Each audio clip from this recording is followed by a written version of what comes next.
Hello and welcome. Today we'll be talking about DNA translation. As we can see at the top here, we have our DNA strand. The top strand is our template strand and our bottom strand is our coding strand.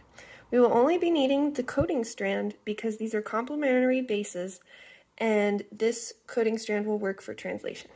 So as we can see here, we have our coding strand from the 5' to 3' end.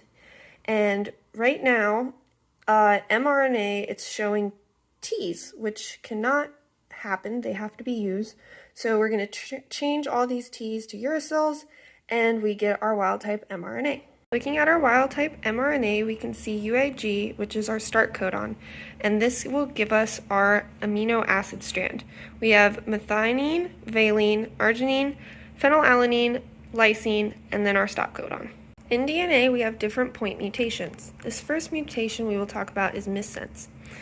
In missense, we change only one of the letters, and as we can see here, the UUC is changed to UUA, which changes the amino acid from phenylalanine to leucine.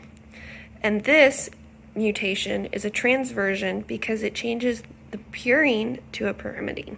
In our second type of point mutation, there is a silent mutation, where one letter changes in the mRNA sequence, but it does not change the amino acid. So as we can see here, UUC goes to UUU, but both of these code for phenylalanine. Because the phenylalanine doesn't change and it's a purine and still a purine, this is a transition. On our third point mutation, we have a read-through, where our original stop codon of UAA changes one letter to UAU, and this makes the stop codon a amino acid, which ends up lengthening the amino acid chain.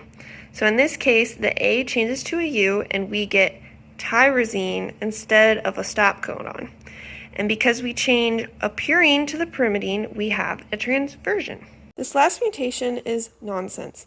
This has the same mutation as read-through, but additionally at the end adds a stop codon.